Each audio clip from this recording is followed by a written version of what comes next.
of the ancients has brought me back to life. My love, I'll give you more.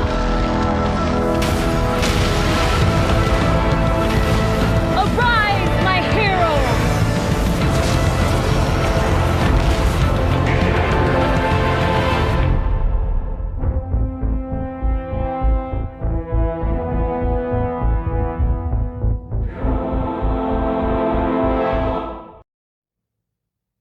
What's up, guys? It's McNulty here. Welcome back to the channel. I hope you guys are all doing well. Today is the day. Today is the freaking day, man. So Anora has been released into the game. For 250 summons, the Dragon Girl, the Queen of Dragons, could be yours.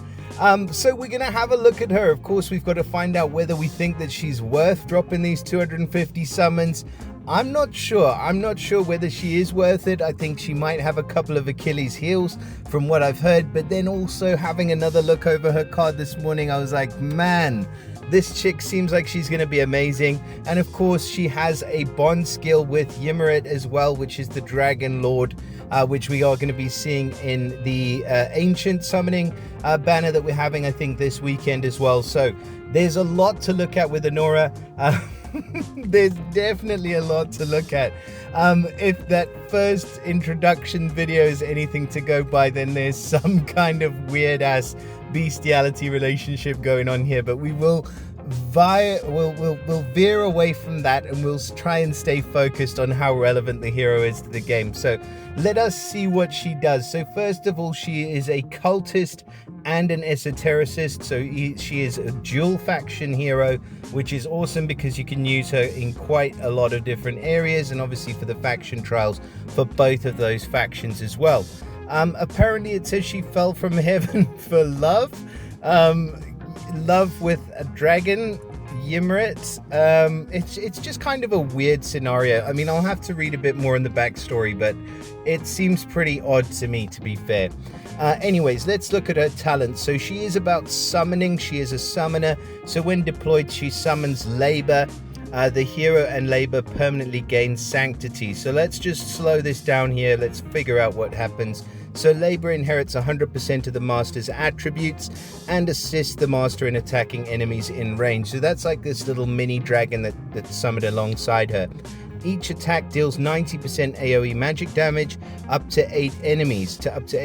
That's pretty decent. So a nice hit all, basically hitting up to 8 enemies within her range. So that is pretty decent. And that is just part of her talent. So labor is summoned when she's deployed. Now it says the hero and labor permanently gains sanctity. So sanctity, it says, is immune to most buffs and debuffs. So not all buffs and debuffs, but immune to most buffs and debuffs. And I believe that she can't receive buffs either, which is kind of a downer. So she can't get them, but she also can't receive them. So it's kind of like a double-edged sword there. So labor, it says, gains 1 stack of ancient spirit. So we've got to figure out ancient spirit. It says each stack increases labor's attack by 1%. All right, okay, cool. And that can stack up to 15 times. So upon deployment, labor's going to gain a stack of ancient spirit, and that's going to increase her little summoned minion labor's attack by up to 15%. Pretty cool. Let's have a look at her. Okay, skill cost is pretty high, 22. Her range, you can see it's kind of normal mage range, but if you look at the max preview, it doesn't change the range. So with a lot of mages and things like that, we can see increased ranges as you increase or level up the hero. With the Anora, it's just going to stay exactly the same. So it's a pretty standard mage range, quite a high cost for the special. So the ultimate had better be good, put it that way. So here is the ultimate. It's called Worm Dive, spelled W-Y-R-M. So when activated, labor immediately deals 360% AoE magic damage on up to 10 enemies in range, and then increases labor's damage by 110% during the ultimate, lasting for 20 seconds. So this is what it's all about. I mean, it's a humongous, you can check these guys just get wiped out by labor. There he is. and just deals a massive 360% AoE damage up to 10 enemies. So awesome crowd control skill, and then increases Labor's damage by 110% for 20 seconds that lasts. So you've got that massive upfront burst, and then Labor sticks around there and his damage is increased for 110% for the next 20 seconds. So it's pretty huge damage. I mean, that alone will be reason enough to want this hero, and potentially the immunity to buffs. So let's have a look at her basic attack. So basic attack's 90% AoE mage damage to up to 5 enemies. Again, so it's an AoE damage on the basic attack, which is awesome. Calamity's Whisper is the passive. So when attacking, Labor has a 10% chance to generate something called Noxious Breath. Oh man, we're having fun with this one today, aren't we? So Noxious Breath, so this dragon needs a toothbrush, deals 20% magic damage per second to up to 8 enemies in range. Airborne units take half of the damage instead. So again, it's just superb damage, magic damage happening in all sorts of forms. It's Noxious Breath, that's what that's called. And then the second passive is Agitation.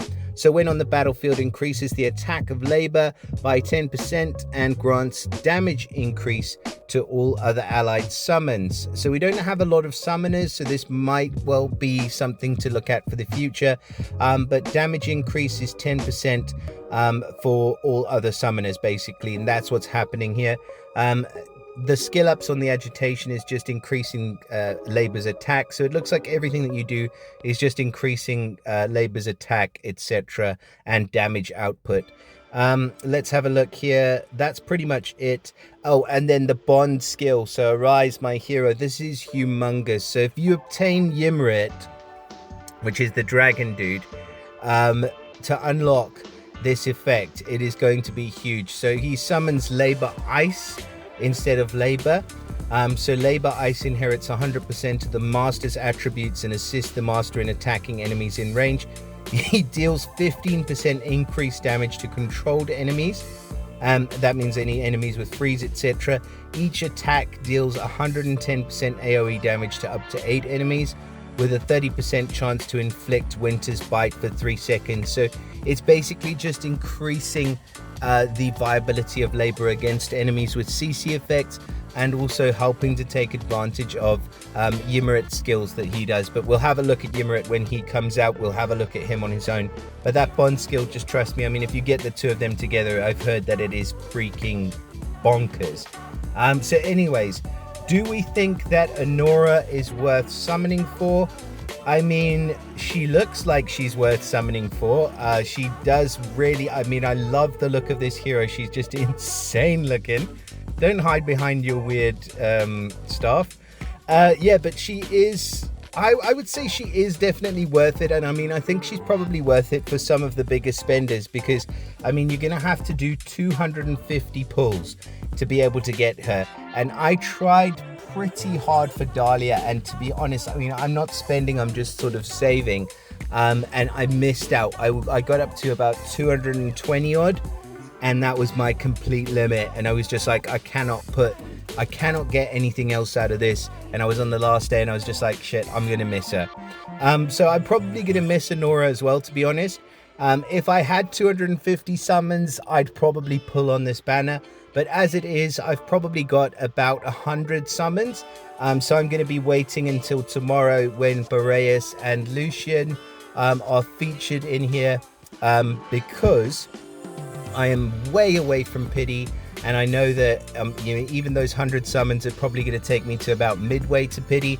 But I would love Boreas or Lucian. I know that Ares is also going to be featured on that banner, and I was lucky enough to grab Ares already last week on the 1+1. So I do have a copy of him. Awaken 1 Ares, yeah, I would take that as well. So to be fair, I'm not going to say I don't need Anora, but I kind of don't need Anora. But she is an awesome hero. So if you are going hard for her, I wish you guys everything of the best of luck in your summons. Please do let me know in the comments what you think about this lovely lady. And what you think about her strange, awkward attachment to Ymrit. It's just weird. Do drop us a like and also subscribe to the channel if you haven't already. And I will be seeing you again in the next video. Bye for now, guys.